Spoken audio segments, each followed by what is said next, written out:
There's a lot riding on how we drive, walk, or bike through city streets and travel on fast-moving highways. Our highways and roads offer amazing opportunities to get around, but they also present challenges. On this community conversation, The Road Ahead, we kick into overdrive, focusing on traffic, transportation issues, and why we drive like we do. Distracted, impaired, or stressed out. Now from the Univest Public Media Center in Bethlehem, PA, here's your host, Brittany Sweeney. Good evening and welcome to our community conversation, The Road Ahead, presented by PBS 39, LehighValleyNews.com, and 91.3 WLVR. Every year, thousands of motorists die or are severely injured in car crashes. Drivers face mounting distractions or lose their cool on congested streets. Everyone who uses America's roads and highways has a stake in making them safe. Tonight, we look at safety on our local roads and how traffic in the Lehigh Valley is getting worse. We'll have experts in planning, law enforcement, aggressive driving, and alternative transportation. They're going to weigh in on what it takes to keep everyone moving and our roads safe. And we'll take questions from our audience and folks watching the live stream. So feel free to weigh in either in the chat or stand up and flag one of our staff members if you have a question. We treasure mobility and America's convenient network of superhighways, paved city streets, and country roads. But Americans pay a steep price for the convenience of a vast interconnected system. Too often they pay with their lives or serious injury. They pay with damaged cars and property or rising insurance rates and taxes for infrastructure. Now, an influx of new residents in the Lehigh Valley and its growth as a warehouse and distribution hub have led to even more crowded roads. An analysis by LehighValleyNews.com finds some stretches have experienced increases of 40 to 50% in traffic volume. Route 33 has overtaken Interstate 78 as the region's second busiest highway, with 99,000 vehicles a day near the Route 22 interchange. That's up 45%. So the region's busiest spot, you ask? Well, that stretch is just west of the I-78 Route 22 split in Upper Macungie Township. It sees over 126,000 vehicles a day, up 55% in just the last decade. And truck traffic, well, we've all experienced it. In 2014, there were nearly 5,600 tractor trailers per day on Route 22 near MacArthur Road. By last year, that 5,600 had more than doubled to over 13,000 a day. So we start off our conversation this evening by hearing what some people had to say about traffic in the area. 78 just can't handle the volume. You know, and 22 is an absolute nightmare. I avoid that at all costs. Where I grew up, we used to have huge cornfields behind us. It was all farmland. That's disappeared. They keep building and building and building. The highways get more and more congested. 22, 78, it's all horrible. I'll probably lean more towards 78. It's been the most congested, just, from my experience. It's definitely gotten a little busier, more stoplights and everything, but you sort of just got to adjust your day accordingly. I think one of the biggest issues is 22 with the traffic, but in the smaller areas, it's fine. But when we come towards this way where there's more big stores and just more places to shop is where we see a lot more of the traffic that's kind of heavy, especially on the weekends. And there's no surprises there. We thank those who spoke with us, and we will hear more in just a bit. But here now is PennDOT District 5 Executive Christopher Kufro, Matt Assad from the Lehigh Valley Planning Commission, and LehighValleyNews.com reporter Tom Shortell. Thank you all so much for joining us this evening. And Tom, we're actually going to start with you. Let's get some background. You have a newsletter that's been dubbed the Road Scholar, fittingly. Love that. And so give us some background. How do we get to this point? I know that you've done extensive reporting with some colleagues on LehighValleyNews.com. Sure. And one of the things, if you've lived in the Lehigh Valley for any length of time, people have strong opinions on Route 22, on some of our other highways. Doesn't matter rich or poor, like people are passionate about that stuff. So that's where we directed some of our reporting. And we uncovered a lot of things. There's been tremendous growth in traffic volume, and not just the trucks, which is what a lot of people tend to talk about, because, I mean, these giant big rigs are hard to miss. But it's not just that. It's just growth across the board that we've been seeing.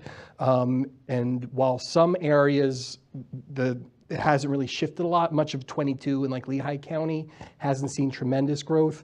In Northampton County, that congestion that we were seeing around Airport Road has kind of been shifting east as you get closer to Route 33, like 30% growth in places.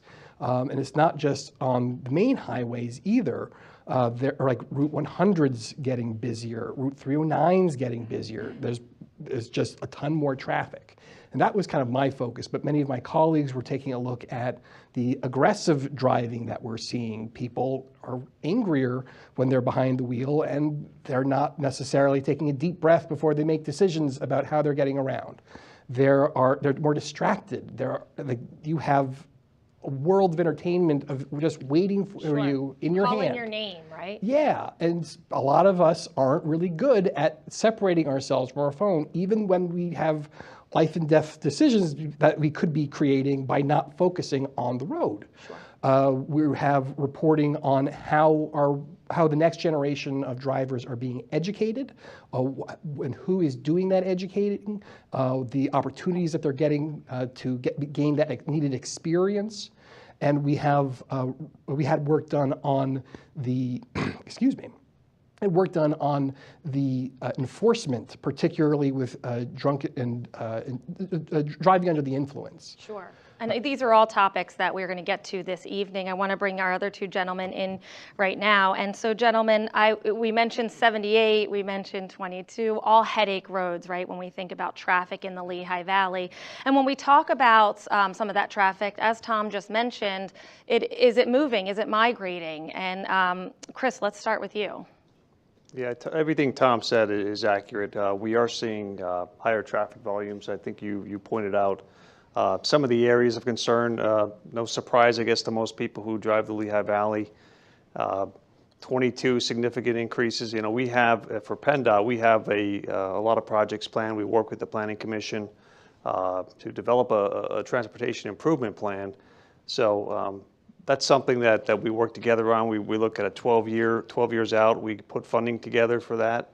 But we have, as Tom alluded to, we have a lot of transportation needs in the Lehigh Valley, but the funding doesn't match all the needs. So we have to work to prioritize the money that we do have and focus on projects that make a difference. Sure, and we're going to talk more about that funding. But first, let's hear, who are these people, Matt? Who are these people that have moved into the Lehigh Valley over the past, 2 or 3 decades? Well, they're coming from everywhere. They're coming from New Jersey and New York, and they're being born here. But you can count on growth because we are one of the fastest growing regions in Pennsylvania, but we're also the most consistent growing. So we've been adding about 4,000 people a year for like 7 decades. You can count on it. Gotcha. And it's not going to slow down. We can't count on traffic going down by having fewer people, because I believe our projections have us adding another 100,000 by 2050. Wow. Is this different than any other part of the state? It actually is, because 2/3 of the state is actually going to be shrinking in that period. We're going to be gaining, and that's going to be offsetting. So the baby boom generation is going to get smaller, a lot smaller over that time. And actually, in most places, that is actually going to cause population decline. But here, we have so much growth that we're going to offset that and then some. Wow. So so vehicle daily miles, all of that is going to continue to go up. Sure, and I have a couple more questions for you, but first I want to make sure that we are going to invite our audience members to ask our panelists questions as well. So please raise your hand and we will get to those questions and get you to the microphone. As well as the folks streaming online, you can write your question in the chat. And so, Chris, we're gonna think about some solutions in a minute, but is it normal that what you're seeing PennDOT right now in the Lehigh Valley compared to Northeast PA or Southeast PA? This area is growing rapidly. Pretty much the whole eastern part of PA and south central part of Pennsylvania is growing, to Matt's point. So they're seeing similar problems to what we're seeing here. We have the warehousing issue. This area is rapidly growing with warehousing, a little more quicker than some of those other areas. So that adds to our transportation issues. Sure, and speaking of those issues, some solutions may seem more obvious than others, but that didn't stop people from weighing in on what they think will fix local traffic troubles. Have a listen. We need more highways, but I don't see what they can do with 22. There's like nowhere to put in extra lanes. You have those stretches where there's absolutely nothing on either side. So I have no idea what the solution is. I just know that it keeps getting worse. It's a good area for warehouses, given Philadelphia down below, it's up to New York City, out to the coast, Jersey City.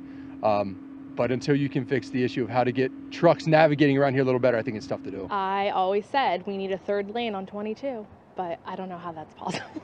So honestly, I don't really know what a solution would be. They're going to have to widen roads. Maybe, I don't know if they can really create alternative routes. Even on Saturdays, it's bad. I feel like I'm in Philadelphia.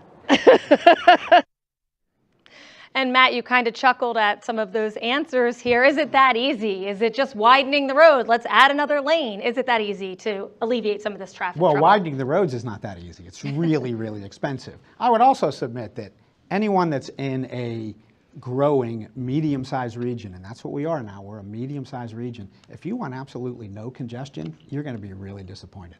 Any place in the country is going to have some congestion. Ours is actually not that bad, and we're kind of working on it.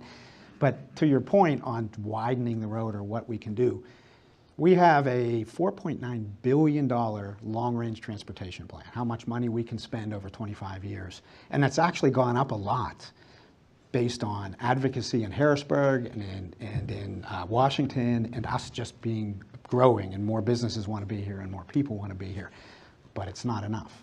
So in addition to that $4.9 billion that we expect to come and be able to pay for things, we have another $2.7 billion of stuff that we know needs done, but there's no funding for it. Sure. So Speaking stuff like widening the road is in there. Yes, exactly. Which is really expensive. The Hill to Hill Bridge it's not is that $90 easy, right? million to do the Hill to Hill Bridge. To put it in perspective, $90 million. And yeah, $90 million. Chris, I want to bring you into this. How well is the Lehigh Valley served by the current funding formula? Are we at an advantage? Are we at a disadvantage? You know, we're not quite as big as Philly.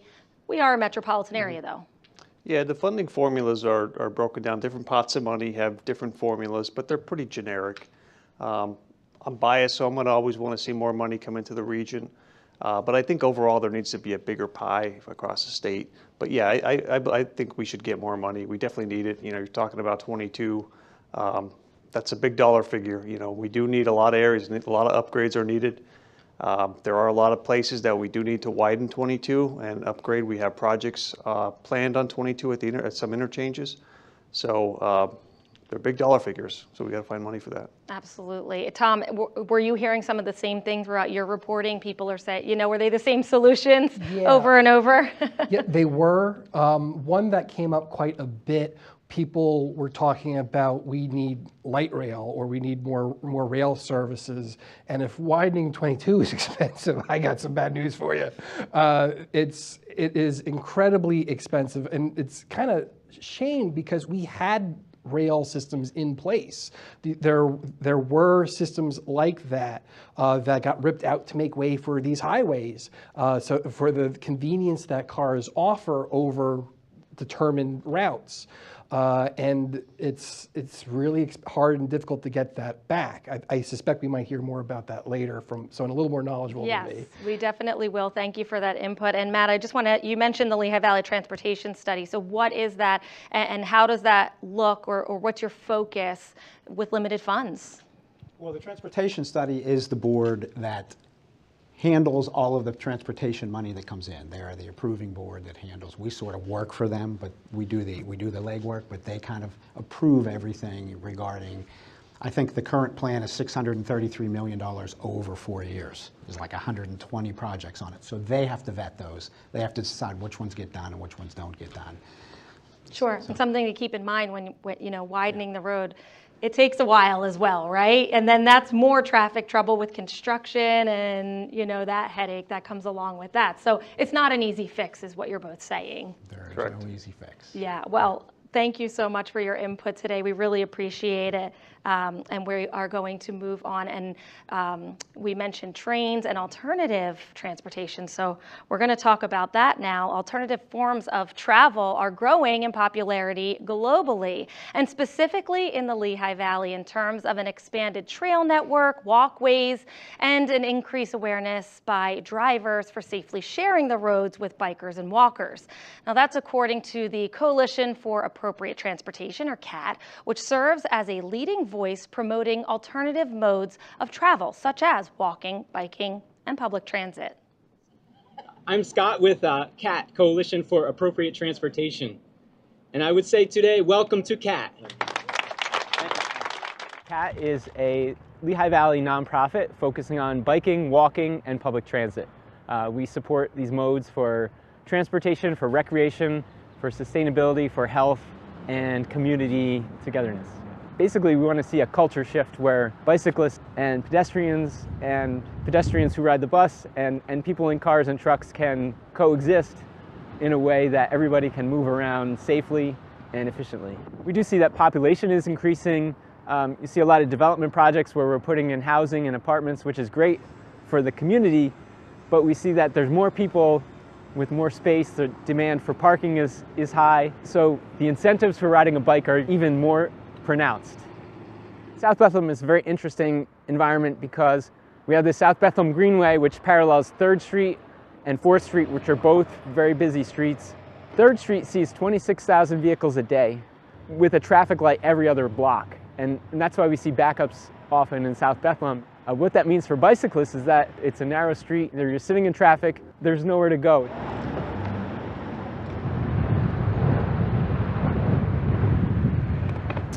This is a shared lane marking. Shared lane markings have been around for about 15 years. Although they don't dedicate a space to bicyclists, they are good for informing bicyclists where they can ride on the road to avoid particularly the door zone of parked cars. You see the car in front of me. If the door were to open, I wouldn't have trouble with the door. So in the Lehigh Valley at present, there are not a lot of bike lanes. However, there is a movement around the country, around the world, to put bike lanes in, especially in areas where there will be a lot of bicyclists. Bike lanes are helpful when they can narrow down a street and kind of offer traffic calming. Driver speeds will be lower. The alternative, which Bethlehem has, is that there is this Bethlehem Greenway. It's a paved, smooth trail with gardens and trees and grass. Everybody loves riding on a trail like this.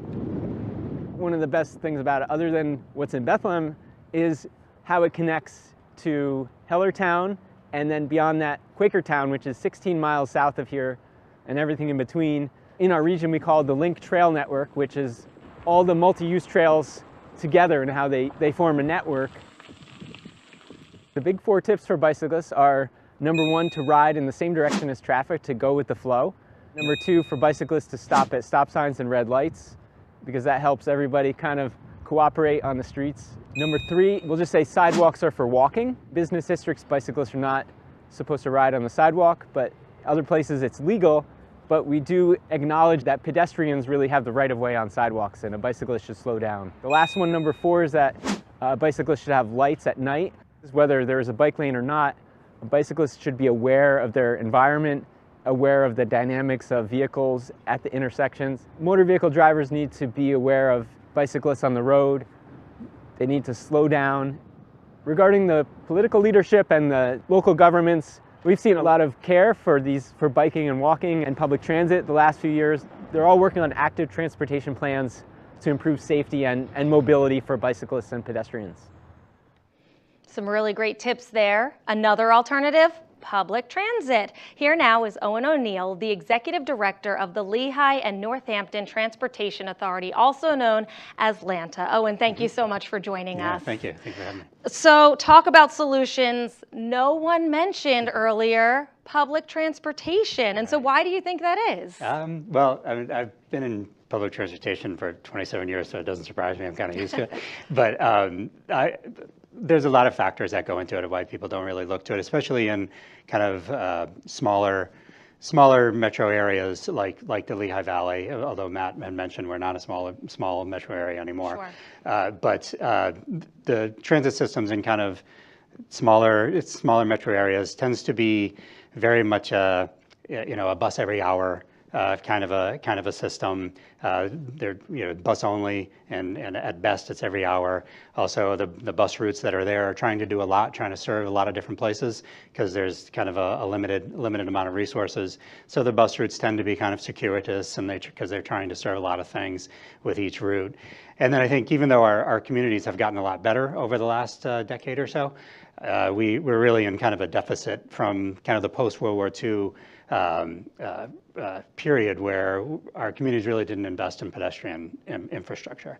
And so that really puts transit at a disadvantage, because if you can't walk conveniently and safely to the bus and then from the bus to wherever you're going, it really makes transit a tough sell for a lot of people. Sure. Does public transportation get a bad rap? Is there a stigma or misconceptions about it? I think there's always kind of that, that bad rap. It's always, I always point out, if you're watching a movie and it's like, the person has a string of bad luck and they have to sell their car and now they're riding the bus. Sure. And, there's always kind of that stigma of like, oh my gosh, how, he's taking the bus. But so that is something that we always have to try to battle against. That it is a really convenient, safe mode of travel, and it works for a lot of people. So that's something that is always kind of something we have to try to counter. Sure. So, Owen, what's being done by LANTA and the powers that be to make public transportation a little more attractive here in the Lehigh Valley? Right. Well, a lot of the things we've been doing. One of the biggest things we've been trying to do is kind of like what I talked about before, how the bus routes generally are every hour. We are trying to develop at least a network of a couple of spine routes that connect a lot of the major parts of the valley on a more frequent basis. And so we have what we call our enhanced bus service, which is kind of a bus rapid transit type service where it's faster. The bus doesn't stop at every single bus stop. It only stops at key stops, so it kind of speeds things up. We have two routes now. That one of them is a east-west route all the way from Easton all the way out to Trexlertown, and then the second one is Whitehall down through Allentown down into South Bethlehem down here actually. And each route runs every half an hour. We'd love to get that even better, but there's a shared segment of the two, so that means there's a bus every 15 minutes, and working on things like traffic signal prioritization for key parts of it where the bus can get a green light, to continue to do things where it's speeding up and cutting down and shaving off that travel time, especially between key points in the valley. Sure. So since adding those EBS lines, what's the response been like? What are people saying about it? And have you had to cut, routes to other areas to make this happen? To date, we haven't had to do that. We have had the resources to put that in place, which we've over the last few years we've been able to have the resources from some of the reserves we've had, plus then some of the COVID relief dollars. We've been able to put that in place without having to take it from other routes. So that's really helped, and it's been very. There are two best routes in the system. We carry about 3,500 people a day between the two routes, so it's very popular. That limited stop where it's not stopping at every bus stop, we thought that might be a little bit of a hard transition for our riders because they're just kind of used to getting on the bus and then pulling the cord. But that was actually a better transition than I thought it was going to be. People caught on to the concept quicker, and so it is something that's really that's going really well. Sure. What's it cost to ride the bus these days? Is there discounts for people? There are. Okay. Yes. Yep. There. Well, the basically, if you just get on the bus and pay, it's $2 for each trip. But we do have a day pass for $4, which is you ride all day long. And then we have a 31-day pass for $60. So you can buy those and cut down on your fare. We are actually introducing new fare technology. Actually, later this month, we're going to start rolling that out. That allows you we don't have tap cards yet. We have mobile fares through the phone, but we will be introducing tap cards and continue to have mobile fares. But one of the big things that we're going to be introducing is what's called fare capping, where if you're using your phone or you're using your tap card, right now, if you want that 31-day pass for $60, you have to have the $60 up front. But now, like on a day pass, if you tap twice, and takes $4 off your thing, now you have a day pass. Or if you, over 31 days, you tap and you spend $60, now it automatically becomes a 31-day pass for the rest of the period. So it helps people take advantage of those fare discounts without having to have all the cash up front. Sure, some great information. And my last question for you, what does LANTA funding look like right now? I know Governor Shapiro had to plug a big hole in the budget for SEPTA. Is that the same in our case here in the Lehigh Valley? Right. Yeah, our timeline is a little bit behind SEPTA's, but and Pittsburgh Regional Transit has just announced that they're in the same situation. We're in the same situation too. If the funding proposal from the governor doesn't come through, we are looking at a deficit coming in this coming fiscal year, which we would have to be looking at things like service reductions and fare increases. So. Sure, some great information. Owen O'Neill from LANTA, thank you so much for all of that information. Okay. Thank you. Thanks for having me. Thank you.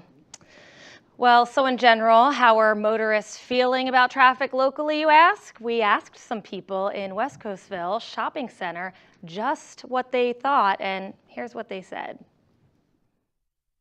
I think it's very heavy, especially 22. The volume and the backups, basically. The volume is really bad at rush hour, so it takes you forever to get from point A to point B. I think it's definitely picked up, probably in part due to the warehouses and the tractor trailer presence. I mean, they open up new jobs, so more people are moving up here. They're constantly building. You always see a Horton job site, Keystone Homes, everyone's building up here. It's not bad at all. On most days going to work, I never feel like the road is congested, it's always smooth compared to, like Philly or, one of those towns across the street is usually a lot more congested, but here it's not bad at all. I realize that we need the trucks to give us all the shipment and stuff that we need to buy things. So I try to take that into account when I'm like, oh, there's so many trucks. Many of those sentiments felt by others in the Lehigh Valley here. Well, generally, people seem to be annoyed by the traffic, but in some instances, traffic situations can cause anger and even lead to road rage, which is pretty scary. Here now to talk about behavior on the roads and the psychology behind it, our counselor Eric Droznak from Ellie Mental Health in Bethlehem Township, along with Teresa Pajeski, the Director of Legislative Affairs for AAA East Central. Thank you both for joining the conversation. Thank you. Teresa, let's start with you. AAA Foundation for Traffic Safety's report, the Traffic Safety Culture Index. You've said it shows a public health crisis on roads. Yes. That's kind of what we're hearing now, so explain that for us. Right. So what the Traffic Safety Culture Index found, and it's self-reporting, so people reported some dangerous behaviors. So we saw speeding, aggressive driving, and distracted driving as being the prevalent behaviors that people self-reported.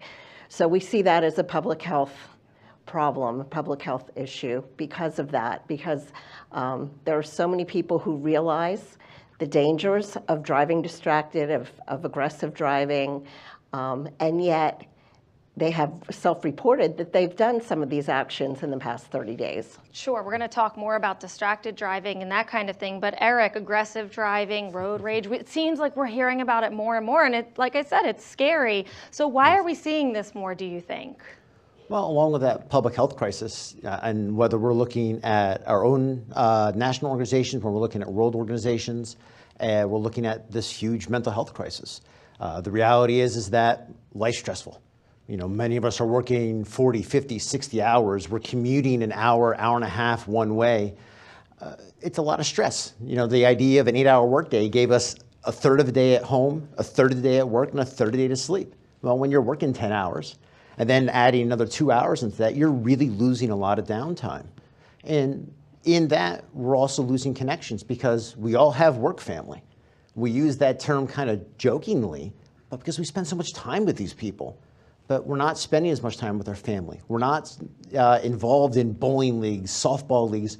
We're missing that interpersonal relationships to help us manage a lot of these stresses. And then all of a sudden, we find ourselves just full. And now we're in a situation where it's heavy traffic. I'm late. I got to get to work. I got to do more things. I got to get home for this event, that event. We're exhausted. We're stressed. It's too much. It makes sense. And we talk about risky behaviors, distracted driving, being stressed, aggression, that kind of thing.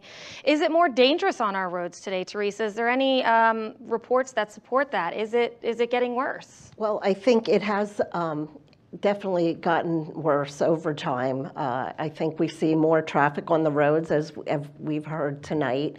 So I think we have seen more aggressive driving, more distractions. There's so much going on, you know, inside our cars with the infotainment systems, and then also outside of the cars. So it's all distracted. Yes, whether it's internal stress or the distractions going on, there is a lot going on. We're going to pause because we have a question from our audience. So we're going to turn to our audience member here. If you could just say your name and what town you're from, that would be wonderful.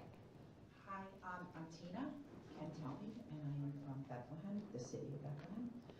And my question, I didn't email these in, but with the psychology and the visuals, I was just curious if any PennDOT or the city or your psychology has studied traffic calming measures that can be implemented on roads, whether it's lines, medians, but also beautiful plantings. For instance, like in Seattle, north of Seattle, I noticed they have these neighborhoods with roundabouts. You know, these are more residential, and they're planted, and cars are forced then to slow down, but it's also beautiful. So psychologically, you're not really upset that you're now going around a circle. I think there's a lot of creative ways that could be done, and just ironically this week, I don't know why, maybe on Facebook I saw some town in Pennsylvania, I don't know if anyone else saw this, where wiggly lines were added onto some road. Did you see that? Sure, yeah. Yeah, which is really Absolutely. funny. And I want to bring our guest from PennDOT here, Chris Kufro, in to answer that question for you. Are there traffic calming measures that can be implemented? Yeah, and you mentioned a few already. You talked about the lines in the road, and one of the things that we will implement, if it's appropriate, is we'll bring the lines in a little closer, and it makes people feel a little constricted when they're driving, they slow down. And that's the same thing that when you see some streetscapes happen where they have bump outs, it's the same kind of feel. So we do, and I think I saw the same thing you saw. I think it was down in Philadelphia. They had a crazy line. Yeah. Yeah, a lot of good ideas.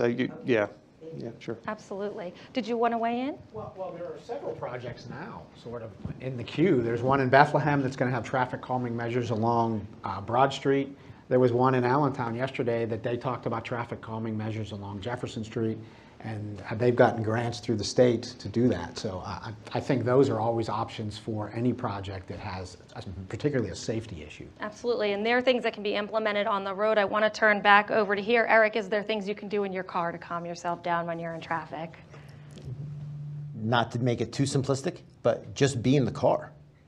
And we've all had this experience in traffic where you're sitting in traffic, it's slowing down, and you're watching lights and lights in front of you, and all of a sudden you're missing the car that's directly in front of you, or you're watching behind you and not paying attention. And that's this beautiful example of anxiety. We're looking up ahead, we're not paying attention where we are.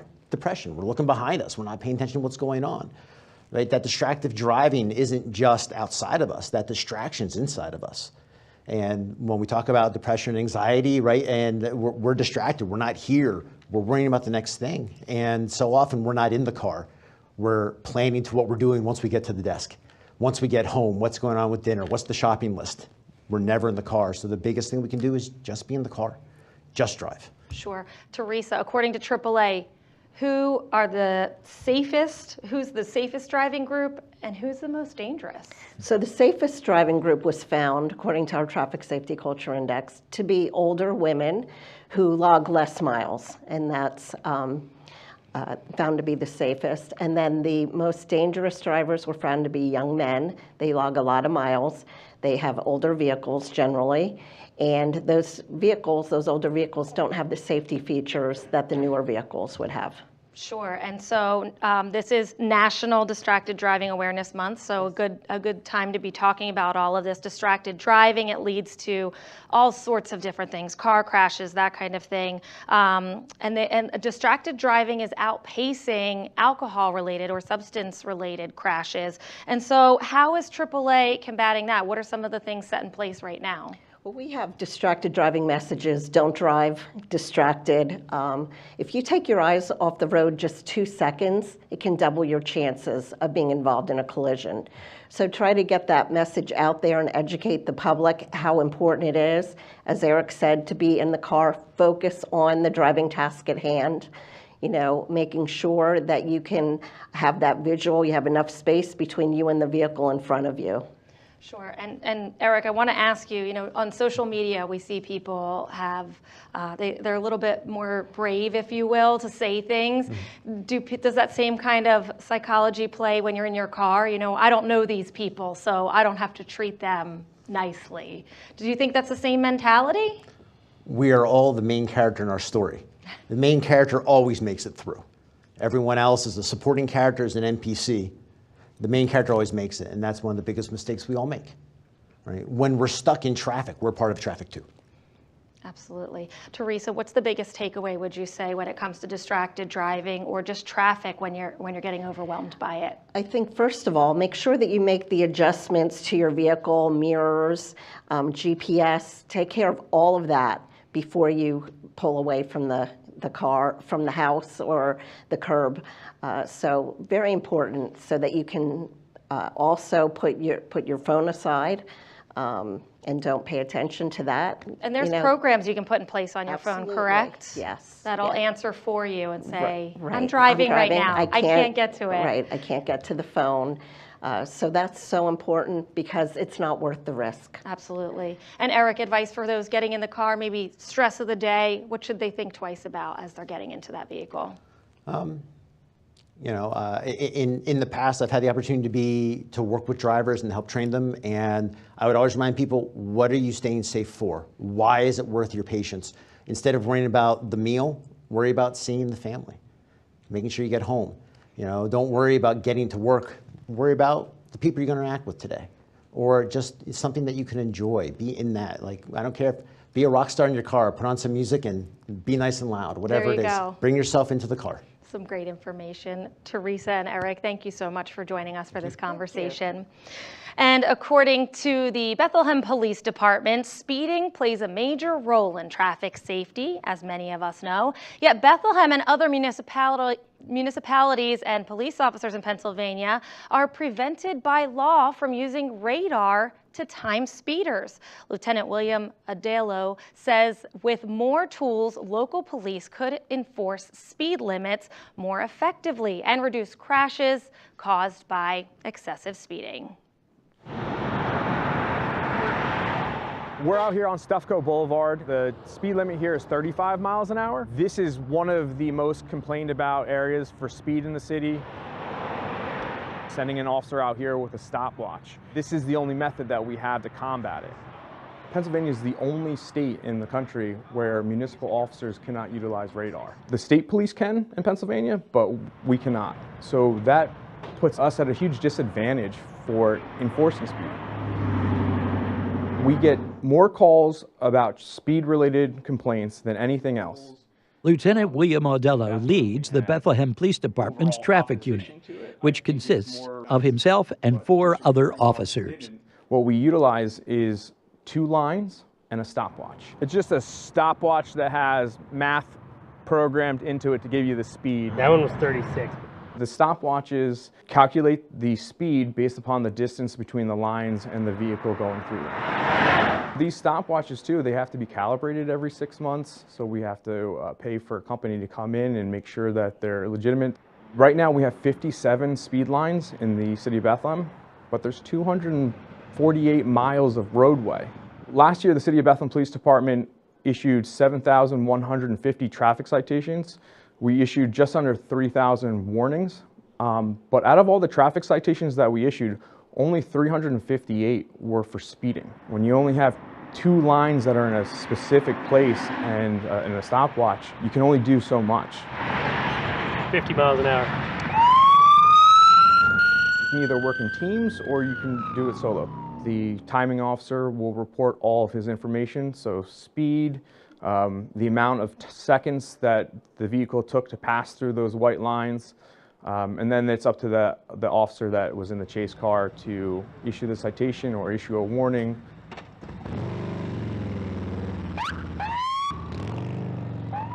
that individual is going 50 miles an hour in a 35-mile-an-hour zone. We're not targeting people that are going 2, 3, 4, or 5 miles an hour over the speed limit. We're going after people that are going excessively over the speed limit. I believe our highest last year was 128 miles an hour on Route 378. Last year, the city of Bethlehem recorded 2,800 accidents, which included 4 fatalities. The city's Vision Zero mission aims for 0 fatalities by 2030. I'd really like the public to know that we care. I mean, we truly care, and we're constantly trying to come up with new solutions, and we're working with all these partners outside of law enforcement to ensure that our roadways are as safe as possible. One of those partners includes St. Luke's University Health Network. I'm Ryan Johnson. I'm an EMT with St. Luke's. Today we're going to simulate an accident caused by a hit-and-run driver, motor vehicle versus pedestrian. Ryan grabbed a bed board and a collar. Once we've determined that the scene is safe, traffic is under control, we are going to do our primary assessment, which basically means, is she breathing? Does she have a pulse? Is she conscious? How conscious is she? What happened today? I don't know. I was running. What's hurting you right now? My neck. Okay. And my back. Okay. Once we have those immediate threats taken care of, we're going to do kind of a deeper full body assessment, check for any more wounds and that kind of thing, and we're going to address those, treat them as needed. Obviously today's exercise is only going to be a simulation, but we have seen the real thing. We do so fairly frequently. It is an unfortunate reality when people don't take traffic laws seriously. It really hurt. It is not an enjoyable thing to go to the scene of a motor vehicle accident, see somebody's family member lose their life or severely injured, to knock on the door of that family member and notify them. These are horrible things that happen, and I think what makes it worse is that they're preventable. And if they're preventable, we have to do what we can to mitigate the amount of motor vehicle accidents we have in our city. Some important details there. So joining us now to discuss enforcement, speeding, and dangers like impaired driving are Lehigh County District Attorney Gavin Holohan and Trooper Nathan Bernowski, Public Information Officer with Troop M of the Pennsylvania State Police. Gentlemen, thank you both so much for joining this conversation. Absolutely.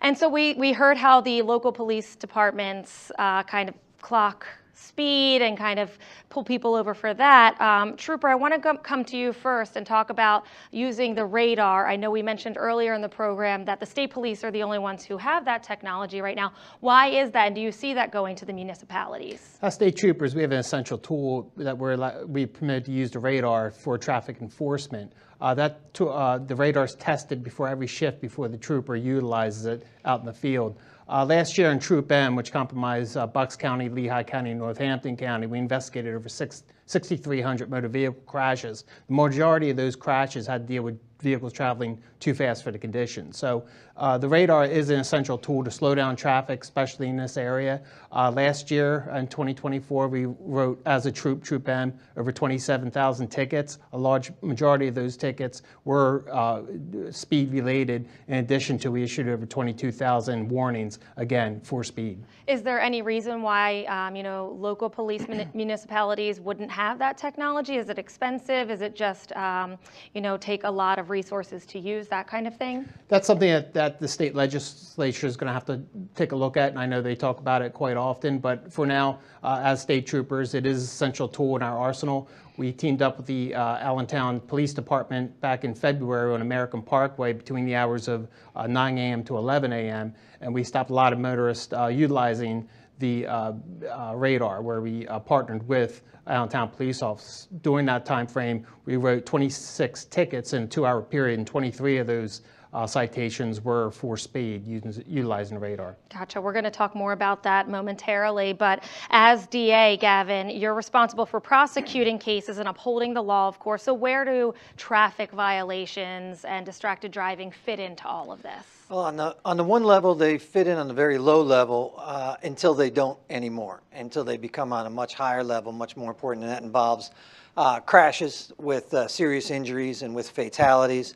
So on the first level, they're really just traffic tickets. They're the things where people drive too fast or they drive distracted. They cause minor infractions, and those are handled at a low-level court. More often than not, our office doesn't get involved in those. But when they are more dangerous, when they injure people, when they kill people, then our office does get involved. And depending on whether there's controlled substances involved, those cases end up being prosecuted fully, and the people at fault frequently end up in state prison for those. So it really is a matter of how dangerous the crash is and whether someone unfortunately dies or not. But Sure, and what role does your office and district attorney offices across the Commonwealth, what role do they play in holding reckless drivers accountable? And what is the priority of that? Like I said, it's very much driven, and this may sound odd, but it's driven by really the results of what happens. So death, our office in particular, I can't speak for every district attorney's office in the Commonwealth, but our office has assigned district attorneys who handle what we call a crash team. They go out to every fatality, every motor vehicle fatality in the county or near fatality. They work with state police, they work with other law enforcement who are on the scene, and they start the investigation right then and there. So for instance, this past weekend, we had a terrible fatality on the Northeast Extension. Our office had people at that scene, people at the autopsy on the following Monday. So they're there at the time of the investigation, and they follow it all the way through. If a criminal prosecution is warranted, they take that case all the way through the trial, the sentencing, and they see it through. Sure, it's unfortunate that these things happen, but necessary to follow them from beginning to end. Absolutely. So the short answer to your question is our office is involved from start to finish. Sure, sure. Gentlemen, we're going to come back to some more questions in just a few minutes. But in the meantime, in Philadelphia, automated speed enforcement has been in use in targeted areas for years. Now, with considerable data, will lawmakers approve expanding the program to municipalities across the Commonwealth? Well, to answer that question, we welcome reporter Kate Wong-Poo from Spotlight PA, who recently reported on some of the possible next steps. Hi, Kate. Hey, thanks for having me. Absolutely. Thank you so much for joining us. So what were some of your key takeaways in this report? Yeah, I think that a lot of it is that there are difficulties to implementing the program, right? It's not just that municipalities aren't allowed, it's also that you need an accredited police department, which can be cumbersome, if not costly. There's time that it takes to find a vendor to set these cameras up. So there's a few steps, both preceding and the bill passing itself. Sure. And so how come right now, in your reporting, did you find why it's in, Philadelphia, big city versus, smaller areas of the Lehigh Valley, that kind of thing? Yeah, I mean, I think the short answer is that that's sort of the way the bill was written, and it's been really slow to progress over the past, 20-some years. The bill first passed in 2002. The program wasn't enacted in Philly until 2005, and it's slowly just sort of been growing year over year, or piecemeal by piecemeal, rather. So this is one of the first times that the opportunity to expand the program statewide has come up. But there have been other sort of pieces of legislation that do similar things or use speed enforcement cameras that have also popped up. So when you took a closer look at this, did you find, do these cameras help people? Does it stop them from speeding? Does it make intersections safer? What did you find? Yeah, by and large, like the Philadelphia Parking Authority, authorities that regulate traffic laws, traffic accidents, overwhelmingly want this ability. They say it's really effective in preventing fatalities and crashes. I did take a look at a few of the reports that the PPA put out. The way they measure this is by looking at parking violations at certain intersections, right? So if there's more violations one year and less the next year, that means that more drivers are aware of that there's a red light camera, there's less opportunity for danger.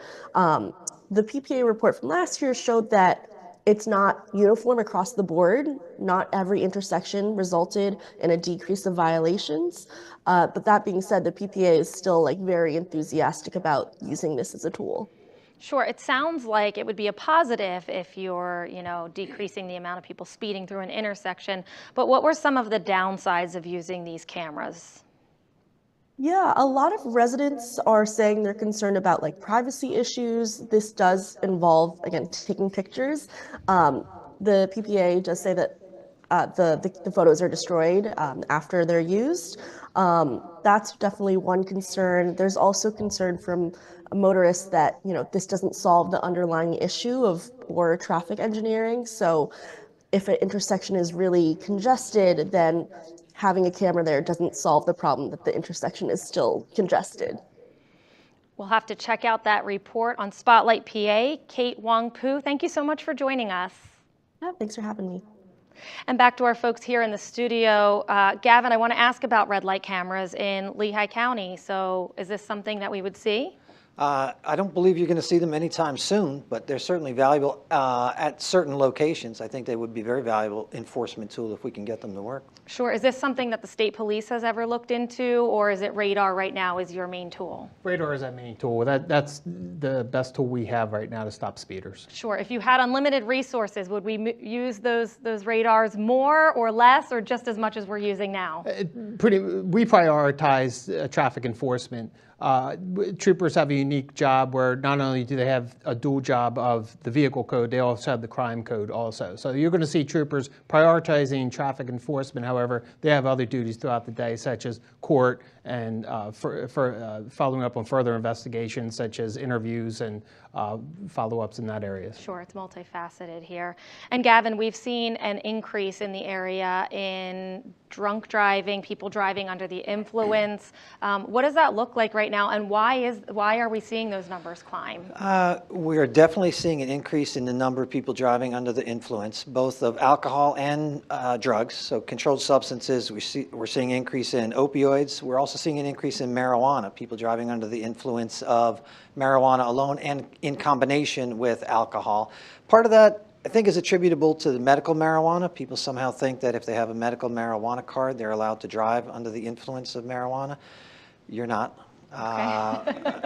So we're clear on that, not allowed to drive under the influence of marijuana, whether you're legally allowed to use it or not. But something else that happened with marijuana over time, the medical marijuana is a higher quality, more potent marijuana than what you used to be able to buy on the street. And in response to that, the illegal marijuana has gotten more potent as well. So longtime users of marijuana might not be used to that. They're getting their marijuana, even the illegal marijuana, is stronger. So even people who are taking legal marijuana, but also those who are using illegal marijuana, are getting more THC and more potent, so the effects are stronger. But I think also there's an odd change that we're seeing, at least in Lehigh County, is that the age of our people driving under the influence is trending older. So we're seeing younger people are tending to drink less. Older people are tending to drink more. So the blood alcohol readings are going up, and the age of our offenders are going up. Wow. So it's an interesting trend, but the overall numbers, you are exactly right. The number of people getting charged with DUIs is increasing in Lehigh County. Interesting. I know that other states have proposed bringing down the BAC from 0.08 to 0.05. That's being proposed in Utah. Is that something that you think would help? Well, it would certainly help in that it would decrease the level of people who are driving under the influence, or it would allow you to arrest more people who are driving under the influence. Whether that's a good idea or a bad idea, that's above my pay grade. But, you know, anytime you bring down the level, you'll have more people who are violating the law, so more people to be arrested, and presumably fewer people, or I should say more awareness of the dangers of driving with any alcohol in your system. I think all of the studies are clear that even a small amount of alcohol in your system makes you a worse driver. And, you know, one of the problems with alcohol is the same things about alcohol that make you a bad driver make you a bad decision maker. So once you're drinking, your ability to make a decision not to drive gets worse. So you know, any limits on the blood alcohol content will help keep people off the road, but whether, you know, where that balance is between being able to drink and still being able to drive safely, there are people who would say it should be none. Sure, absolutely. Well, gentlemen, we have a couple minutes left. We have some questions from our audience, and we have an audience member right now. If you could just say your name and what town you're from. Hi, my name is Madeline, and I'm from Easton. My question is about road safety. So when we find ourselves on routes 22 or 78 or other places, and there is a lot of speeding happening around us, is it safer to go faster than the few miles over the speed limit just to keep up with the flow of traffic? Or is it safer to keep to the right lane and just watch as people pass you and give you the old familiar gesture? A good question. Trooper, would you like to answer that one? No, you never want to disobey the law. And in that case, when you see aggressive driving, you never want to engage. So what you talked about in your other point, get to the right lane, go the speed limit, but don't try to catch up to those that are driving in an aggressive manner.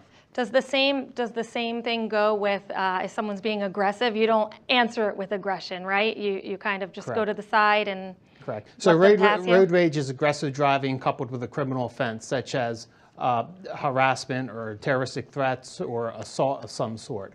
But aggressive driving is more obviously what we see on a daily basis, people that are speeding, not using their directional, following too closely. That'd be an aggressive driving manner, and certainly you don't want to engage at all. Sure, and we have one more question from YouTube. As we are winding down our program, this will be our last question. This is from Sarah on YouTube, and this is for our PennDOT representative. Has PennDOT ever considered requiring that tractor trailers just stick to one lane, and or requiring that some roads are strictly for cars and no tractor trailers?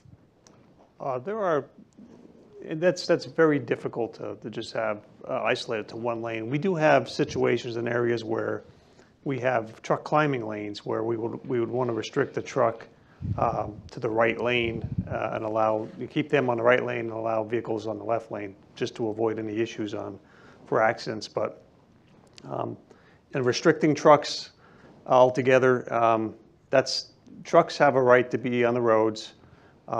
They are important. I know at PennDOT, it's one of the biggest things we get complaints about is trucks. How do we stop trucks on our roads?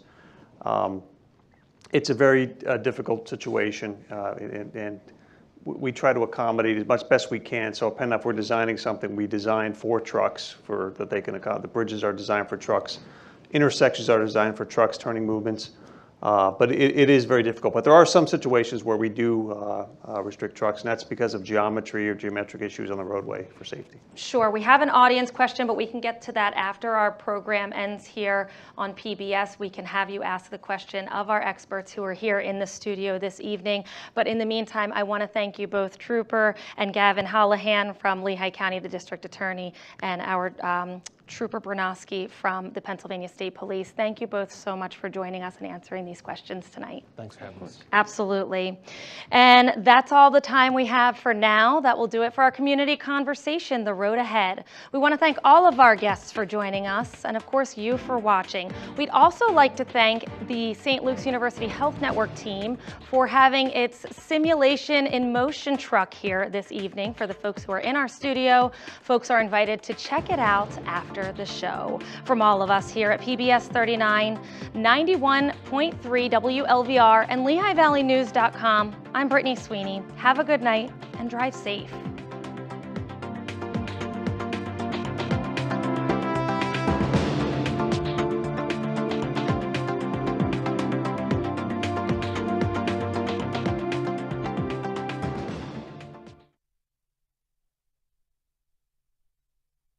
Brandon, I'm from Bethlehem. My